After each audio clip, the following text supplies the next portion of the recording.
Ya, baik. Assalamualaikum warahmatullahi wabarakatuh. Waalaikumsalam warahmatullahi wabarakatuh. Alhamdulillah, di kesempatan pada hari ini, saya Muhammad Ihwan dan juga Ibu Marsofiati diberikan kesempatan untuk melakukan review dari video micro teaching yang telah dikirimkan oleh praktikan-praktikan mahasiswa S1 pendidikan administrasi perkantoran di Fakultas Ekonomi Universitas Negeri Jakarta.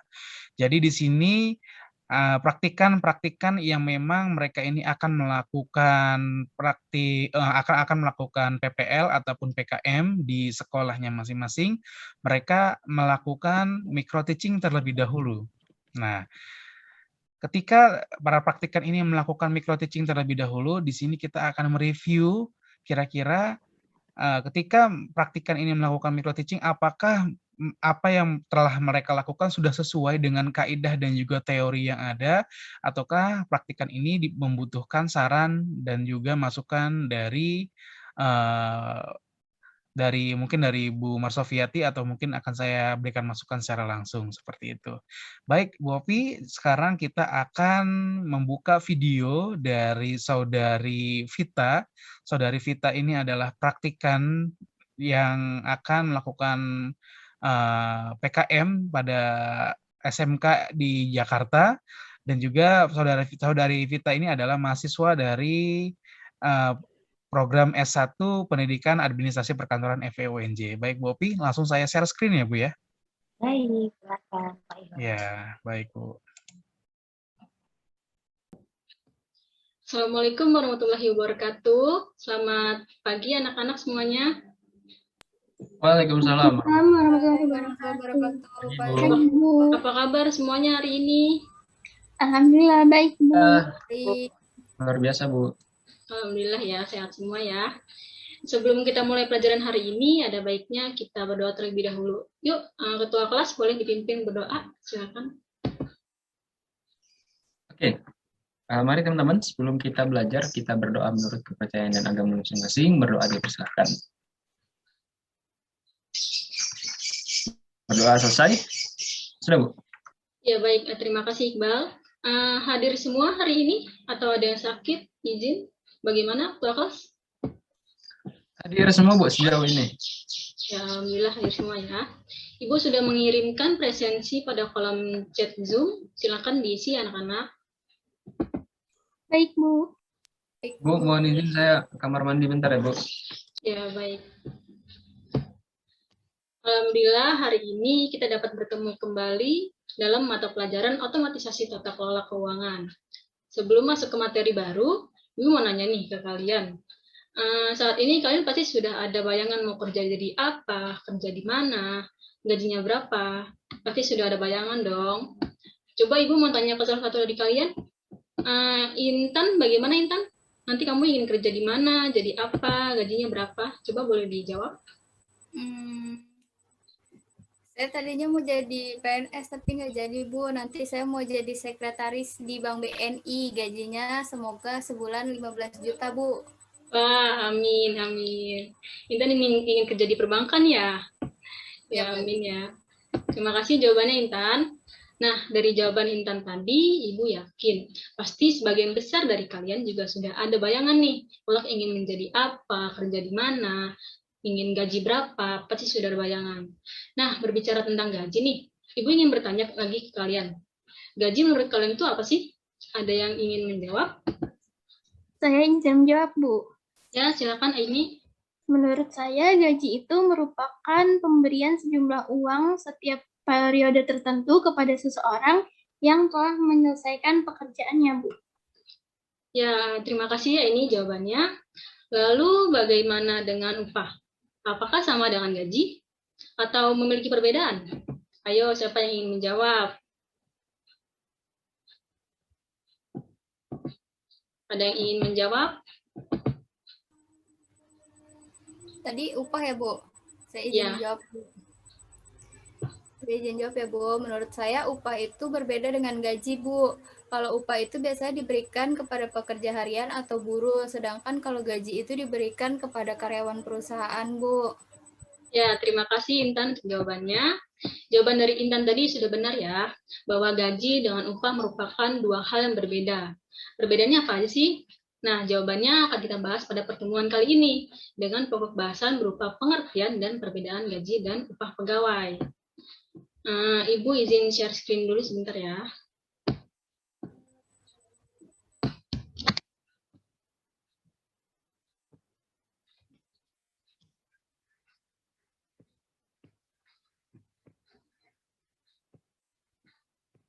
Sudah terlihat? Sudah, Bu. Sudah, Bu.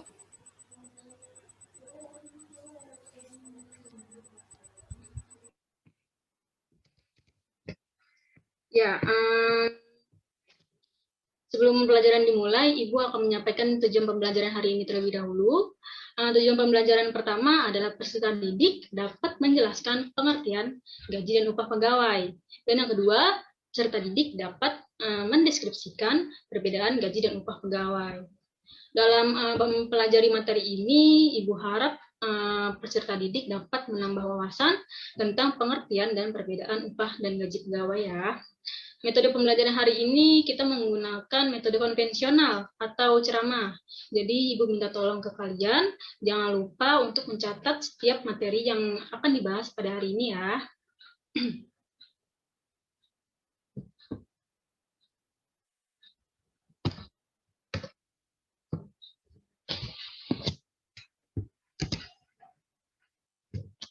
Nah, tadi di awal kita sudah membahas apa itu gaji dan apa itu upah.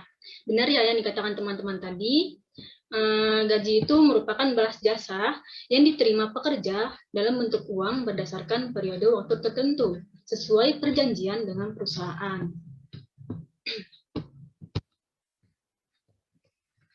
Sedangkan upah merupakan uang dan sebagainya yang dibayarkan sebagai pembalas jasa atau pembayar tenaga yang sudah dikeluarkan untuk mengerjakan suatu pekerjaan.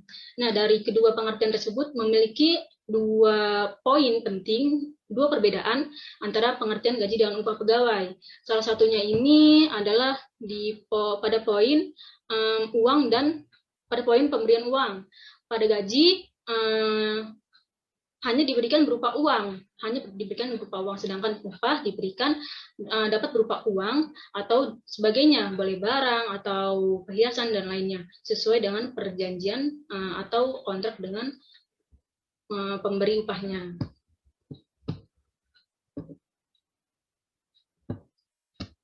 Nah, selanjutnya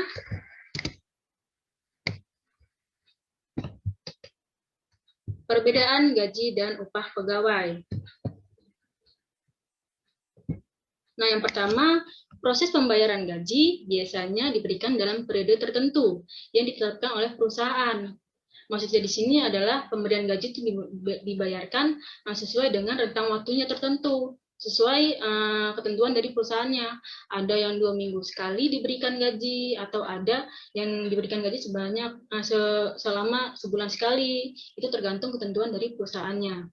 Sedangkan upah itu dibayarkan dengan periode waktu yang tidak tentu atau tidak teratur. Maksudnya di sini pemberian upah itu tidak sesuai periode yang ditentukan oleh perusahaan, melainkan sesuai dengan seberapa lama dirinya pekerja tersebut menyelesaikan suatu pekerjaannya. Misalkan pekerjaan tersebut dapat diselesaikan dengan waktu 10 hari, maka upah yang diberikan adalah sebesar 10 hari itu. Namun kemudian apabila pekerja tersebut dapat menyelesaikan tugasnya dalam waktu 1 bulan, maka upah yang diberikan adalah sebesar 1 bulan tersebut. Kemudian yang kedua, besaran gaji adalah tetap setiap bulannya, tidak dipengaruhi volume atau jumlah pekerjaannya. Maksudnya di sini adalah nominal gaji setiap bulannya, setiap periodenya itu tetap.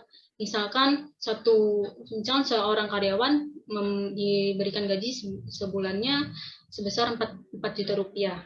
Nah, selama bulan-bulan berikutnya, beliau juga akan mendapatkan gaji sebesar 4 juta rupiah, tidak dipengaruhi oleh besarnya pekerjaan atau banyaknya pekerjaan atau lembur yang dilakukannya. Untuk pembayaran atas kelebihan pekerjaan atau lembur tersebut, ada komponen-komponen lain dari gaji, bukan merupakan gaji pokok. Kemudian sedangkan si upah Besaran itu tidak tetap karena didasarkan atas satuan hasil pekerjaan. Maksudnya di sini adalah besaran gaji ditentukan oleh seberapa besar, seberapa banyak, dan seberapa sulit pekerjaan yang diselesaikan. Semakin besar, semakin sulit, dan semakin banyak pekerjaan yang diselesaikan, maka biasanya upah yang diberikan pun akan semakin besar. Jadi upah ini diberikannya tidak tetap, melainkan sesuai dengan bobot pekerjaan yang diselesaikannya. Kemudian yang ketiga, gaji diberikan kepada karyawan tetap dengan perjanjian kerja. Nah, maksudnya di sini adalah pemberian gaji itu hanya untuk karyawan tetap di suatu perusahaan sesuai kontrak dengan perusahaan. Misalnya PNS atau karyawan di suatu perusahaan atau karyawan perusahaan itu biasanya menggunakan pemberian gaji, sedangkan upah diberikan kepada pegawai tidak tetap seperti pekerja harian, pekerja musiman, pekerja lepas, atau pekerja borongan, seperti misalnya buruh atau pekerja bangunan atau pekerja pembangunan tol. Nah, itu diberikannya berupa upah.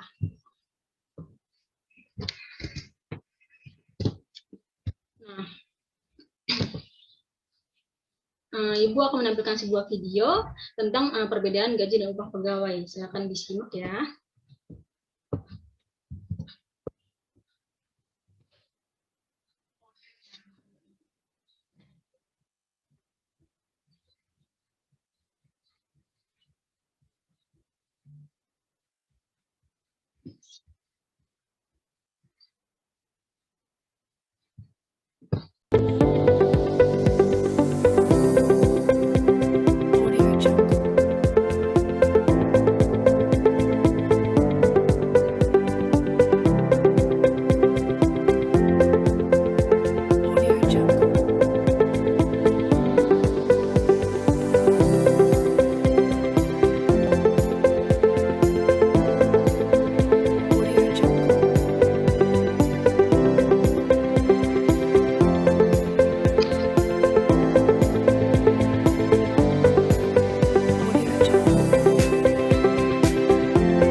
Nah, sudah disimak videonya ya.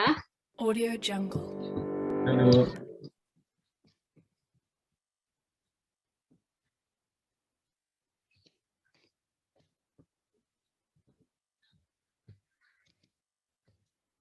Nah, dari materi dan video yang sudah Ibu paparkan, yang sudah Ibu tayangkan, ada yang ingin ditanyakan?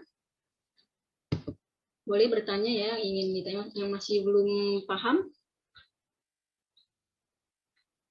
Baik, bila tidak ada, Ibu akan memberikan tugas individu pada kalian. Soalnya sudah Ibu share ya di WhatsApp group. Untuk pengumpulannya minggu depan dikumpulkan melalui email, dikirimkan ke email Ibu secara kolektif oleh ketua kelas. Emailnya sudah Ibu tuliskan di soalnya ya. Ya, baik. Sebelum menutup pembelajaran hari ini, sebentar. Ya, baik. Sebelum menutup pembelajaran hari ini, Ibu akan menyimpulkan hasil pertemuan kita hari ini. Kesimpulannya adalah gaji dan upah merupakan dua hal yang berbeda. Walaupun sama-sama memberi sejumlah uang atas balas jasa dan tenaga yang telah dikerjakan oleh seseorang atau seorang pekerja, namun keduanya memiliki perbedaan.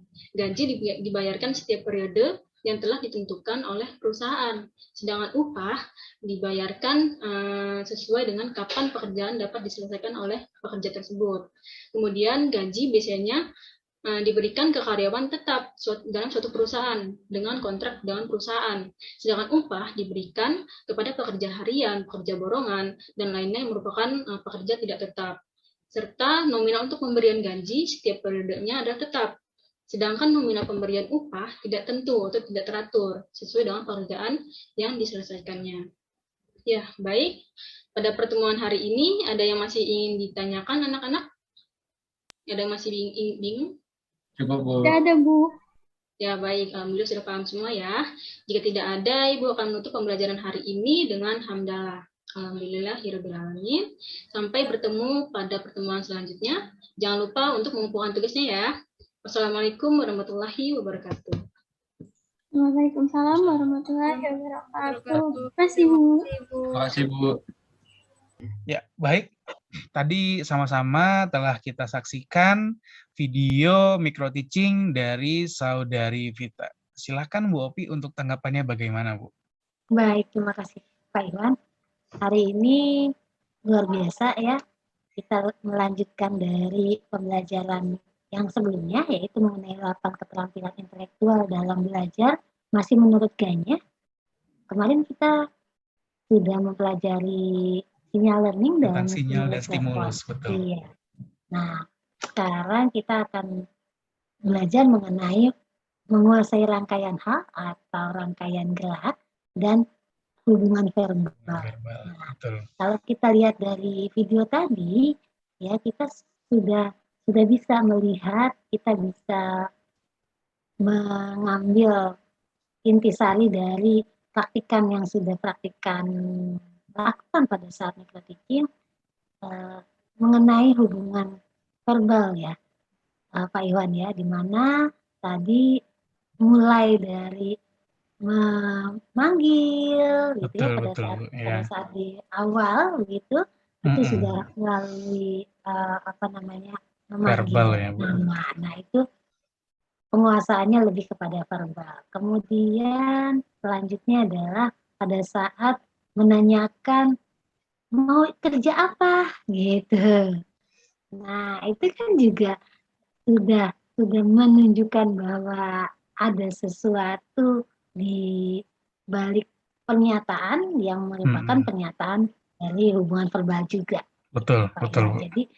Jadi terlihat sekali bahwa di dalam video yang tadi diputar bahwa dalam hal belajar hubungan verbal ini sangat terlihat.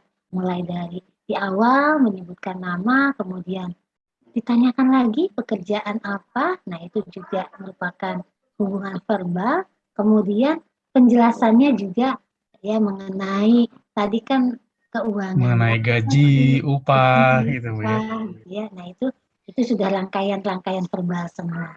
Gitu Pak Iwan. Betul, ada betul, tambahan betul. lagi ya dari Pak Iwan. Iya Bu ya, mungkin memang untuk partisipan ini ataupun untuk Saudari Vita ini, ya memang ketika Saudari Vita ini melakukan micro teaching, banyak sekali hubungan verbal yang dilakukan oleh Saudari Vita ini untuk memaksimalkan pembelajarannya ataupun untuk memaksimalkan micro teaching-nya. Contohnya tadi saya mencatat ada poin tentang pengertian gaji. Nah,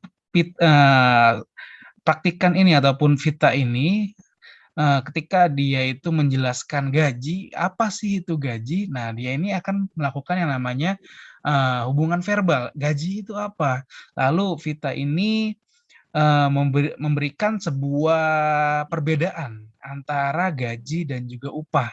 Nah, kira-kira apa sih perbedaannya antara gaji dan juga upah? Persamaannya apa sih antara gaji dan juga upah? Itu adalah salah satu konsep dari hubungan verbal pada teori keterampilan intelektual dalam belajar. Seperti itu. Itu sangat bagus. Tadi juga kebetulan ada satu rangkaian hal yang memang disajikan ya, tadi disajikan oleh Vita atau oleh Saudari Vita ini, yaitu rangkaian halnya itu adalah Saudari Vita ini memperlihatkan video yang dimana di dalam videonya itu terdapat step bagaimana kita untuk melihat ataupun step bagaimana kita untuk memastikan penggajian seseorang. Seperti itu. Itu adalah hal yang bisa kita lakukan dengan cara apa? Dengan cara yang namanya adalah menguasai dengan rangkaian hal ataupun rangkaian gerak. Karena apa? Karena rangkaian gerak itu kita harus memberitahukan kepada para peserta didik step by step untuk melakukan sesuatu dengan sangat detail, seperti itu. Dan memang harus didemonstrasikan. Nah, tadi di video tersebut sudah kita lihat juga ada beberapa slide yang memang mendemonstrasikan seperti aplikasi yang memang aplikasi tersebut dibuat untuk sebuah penggajian, seperti itu. Kalau menurut Iya. Bu Opi bagaimana, Bu? Iya, betul sekali Pak Iwan. Walaupun pembelajarannya adalah pengelolaan keuangan gitu ya. Tadi saya pikir awalnya karena judulnya adalah pengelolaan keuangan, ini akan keluar banyak belajar rangkaian gerak. Kenapa? Betul. Karena yang namanya keuangan biasanya memang mata pelajaran yang berhubungan dengan rangkaian gerak atau rangkaian. Betul, Bu. Ya, biasanya kan kalau di dalam pembukuan atau di dalam accounting atau akuntansi itu langkah-langkah pada saat kita mulai dari persamaan akuntansi gitu ya, kemudian sampai dengan laporan keuangan. Nah, itu langkah-langkahnya biasanya sangat teratur.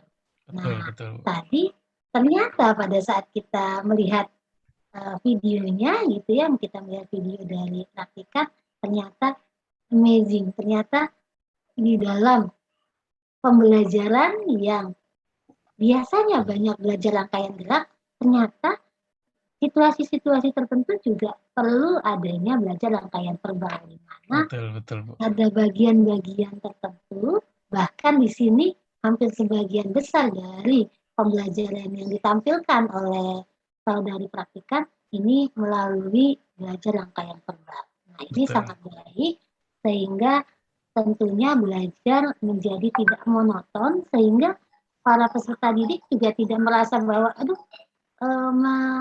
mendikotomikan mata pelajaran gitu ya. Iya, Pelajaran betul. akuntansi nih atau pelajaran pengelolaan keuangan. Waduh, saya pasti sedikit langkah-langkah kaget lagi ya. nih gitu ya. Iya, gitu kan. Aduh, step by step-nya iya kalau saya ingat, kalau saya lupa, waduh, saya nanti Betul. iya, nanti saya tidak mencapai nih. Ternyata dengan kombinasi dengan adanya belajar rangkaian verbal ini Betul. menjadi menarik nih Pak Iwan. Betul, Bu. Dengan adanya kombinasi dari rangkaian gerak dan juga hubungan verbal ini dapat membuat pembelajaran akan lebih hidup lagi dan akan dapat menargetkan ke semua siswa. Kadang-kadang kan siswa itu yang memang ada yang mereka itu sangat senang dengan audio saja atau sangat senang dengan visual saja. Dengan adanya audio visual ataupun dengan rangkaian gerak dan juga hubungan verbal, pastinya para siswa pun akan semakin mengerti dengan pembelajaran yang disampaikan oleh saudari Vita tersebut, seperti itu. Oke, baik Bu, mungkin akan saya simpulkan dulu ya Bu, sebelum kita tutup untuk review video ini. Oke, baik. Ya, jadi kesimpulan dari video yang tadi kita telah review ketika kita bahas dengan teori dari keterampilan intelektual dalam belajar menurut Gagne. Di sini kita lihat saudari Vita ini mempraktikkan dua hal. Yang pertama adalah keterampilan dari rangkaian gerak ya ataupun rangkaian hal, yang kedua adalah keterampilan dari hubungan verbal. Memang keterampilan dari rangkaian gerak dan juga hubungan verbal ini sangat penting, harus dimiliki oleh peserta didik dan juga harus dilakukan oleh pendidik. Kenapa? Karena dengan adanya rangkaian hal dan juga adanya hubungan verbal, maka pembelajaran akan dapat dilakukan dengan seefisien mungkin. Kita dapat memberlakukan pembelajaran dengan baik, dengan menjelaskan secara gamblang dan dengan melihat dan ataupun mendemonstrasikan sesuatu hal dengan sangat jelas, seperti itu. Dan ketika semuanya sudah terjadi dan ketika semuanya itu sudah diracik dengan sangat baik, pastinya pembelajaran pun akan berjalan dengan sangat-sangat kondusif, seperti itu. Baik, mungkin cukup sekian untuk review video kali ini. Semoga apa yang telah kita review ini dapat bermanfaat untuk semuanya, baik bagi kalangan pendidik, bagi mahasiswa, maupun bagi kalangan akademisi. Baik, kurang lebihnya mohon maaf. Wassalamualaikum warahmatullahi wabarakatuh. Waalaikumsalam warahmatullahi wabarakatuh. Terima kasih Pak Iwan. Iya, sama-sama, Di Bu. hari ini sangat menyenangkan ya. Baik.